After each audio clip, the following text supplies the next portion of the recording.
원장님께 항상 말씀을 드려요. 같은 경우에는 아끼지 마셔라.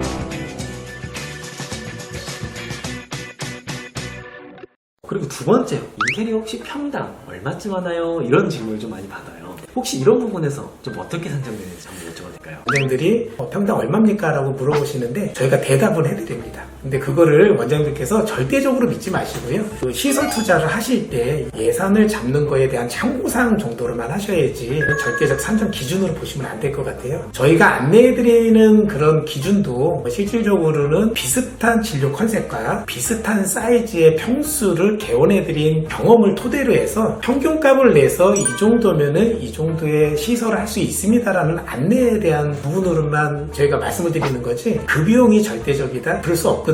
원장님들이 그 임차 계약을 맺는 건물의 컨디션 내지는 기본적으로 돼 있는 시설에 의해서 금액 차이는 많이 날 수가 있으니까 평당 개념 말씀을 드릴 수 있지만 그건 절대적이지 않다. 그렇게 좀 이해를 좀 하시면 좋을 것 같습니다. 아, 그렇군요. 혹시 원장님들께서 평당 개념을 떠나서 실질적으로 견적받으실 때 비교하기 좀 어렵다고 느껴지는 부분이 좀 있을까요? 다 어려우실 거예요. 비교하시기가 요즘 뭐 이제 최소 3군데에서 5군데 업체를 선정하셔가지고 견적이라든지 비교를 하시는데 실질적으로 나오는 견적 내용에 대한 품목을 보시면 평소에 접하지 않는 품목에 대한 내용들이 되게 많습니다. 그래서 다들 어려우시기 때문에 비교하기는 쉽지 않다라고 하는데 원장님들이 너무 잘했어라고 이렇게 만족스러워 하시는데 실질적으로 저희가 봤을 때는 선택을 좀 잘못하시는 그런 공정이 있어요. 되게 안타깝죠. 그게 뭐냐면 냉난방입니다. 냉난방은 그 100평 기준으로 뭐 어떤 업체는 3천만 원이 나오고 어떤 업체는 3,500이 나왔다. 그래서 3,500만 원이 비싸고 3천만 원이 싸게 견적을 낸 게 아니고요. 저희는 조합이라고 표현합니다. 병원을 개원하실 때 되면 진료실부터 처치실, 간호사실까지 모든 구역의 실이 나누어지거든요. 근데 거기에 들어가는 게 냉난방 각 방마다 다 들어가야 됩니다. 근데 개별 제어가 될 수 있는 1A, 4A 기본적으로 천정에 달려있는 에어컨을 말씀을 드리는 건데요. 그게 각 방마다 세팅이 돼 있고 각 방마다 온도 제어를 할 수 있는 거를 1A 내지 4A라고 얘기를 하고요. 비용을 좀 아끼기 위해서 천정 속에 덕트를 매립을 합니다. 제가 매립 덕트라고 표현하는데 매립 덕트 한 대를 놔서 각 실에다가 배관을 연결해가지고 바람을 그 냉방이나 난방을 보내드리는 그런 매립 덕트형이 있습니다. 예를 들어 3,500만 원짜리 낸 견적의 업체는 그 개별 제어를 각각 할 수 있는 실내기를 많이 적용을 했거나 실외기는 평수 대비 1.5에서 2배 정도의 평수를 해야 되거든요. 그 얘기가 무슨 얘기냐면 100평이라고 가정했을 때 최소 실외기의 용량은 150평 내지 200평 정도를 잡아 놓으셔야 나중에 혹한기나 혹서기 때 무리가 없으세요.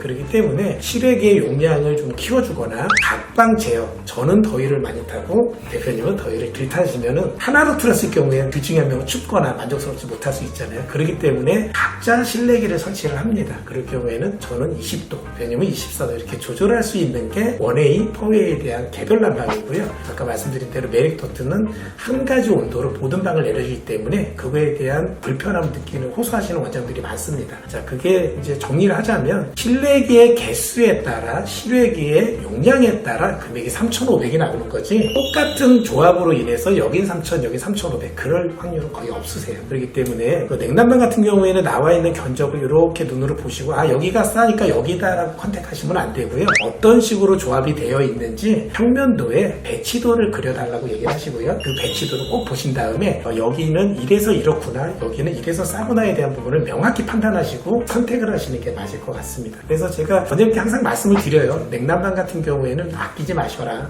제가 더위를 많이 타서 그런지 몰라도 개원하시고 난 다음에 너무 추워요 더워요 고민 많이 하시고 나중에 뭐 돈 벌어서 추가로 더 설치하면 되지라는 생각을 갖고 계시는 원장님들이 되게 많으세요. 근데 다른 인테리어는 저희의 공간에서 주말을 이용해서 부시거나 뭐 실을 뭐 구성을 뭐 좀 바꿀 수는 있겠지만 냉난방은 모든 배관이 천정 속에서 이루어지거든요. 그렇기 때문에 천정을 뜯어내고 공사를 하기에는 진료가 개시가 된 이후부터 개원하시고 난 다음부터는 쉽지가 않으세요. 그렇기 때문에 다른 건 좀 아끼시더라도 냉난방은 아끼지 마시라고 제가 항상 안내를 좀 해드립니다. 아, 그렇군요. 냉난방의 경우 금액도 중요하지만 어떤 식으로 구성이 되는지도 되게 중요한 것 같아요.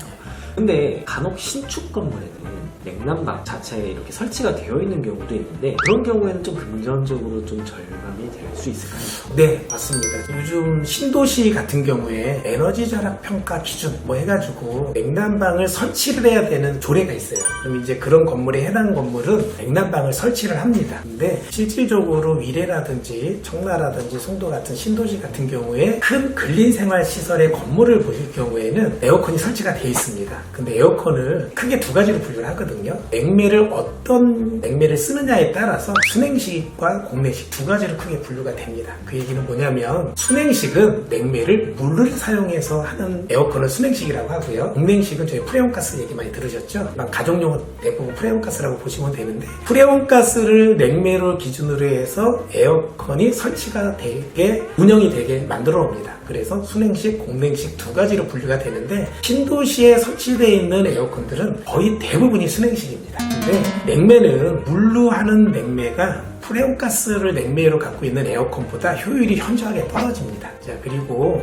아까 이제 실내기와 실외기를 제가 분리해서 말씀드렸잖아요. 그 순행식, 건물의 중앙난방이라고 냉난방이라고 표현하는데 건물에 실외기가 하나가 있다고 보시면 돼요. 높은 건물들 보면 쿨링타워라고 해서 옥상에 이제 설치가 되어 있는 경우도 있고 지하에도 있는데 그렇게 이용해서 하는 건물들은 모든 임차인들이 실외기를 하나 가지고 쓴다고 생각을 하시면 됩니다. 그러면 실이 많은 방 같은 경우에는 배정되어 있는 평수가 100평밖에 안 되는데 실을 나누다 보니까 120평을 쓰게 되고 그런 임차인이 한 팀, 두 팀, 세 팀이 늘어나다 보면 건물에서 할당받은 용량보다 실내기가 더 많게 되는 거죠. 청라에 유명한 건물이 하나 있어요. 그 건물이 그런 이유로 냉난방이 안 돼서 환자들이 좀 뜸해지는 경우도 있었습니다. 예, 그렇기 때문에 신축 건물이라든지 에어컨이 설치가 돼 있다. 그래서 분양사라든지 건물주가 우리는 이런 게 다 돼 있으니까 시설적 세이브가 많이 되니까 너무 좋은 조건 아니야 라고 해서 그런 마음에 계약을 한다거나 선택을 하시는 거에 대한 부분은 좀 조심해야 돼요. 그렇기 때문에 저희가 인테리어를 공사를 하다 보면 신축 건물의 냉난방은 대부분 안 쓰십니다. 거의 한 7, 80% 안 쓰시고 아까 말씀드린 프레온가스를 냉매로 하는 에어컨을 설치를 하시거든요. 공냉식에 대한 에어컨을 설치를 하시기 때문에 신축 건물에 있는 냉난방이 있어서 그 시설을 이용할 수 있다는 생각은 안 하시는 게 좋습니다. 그래서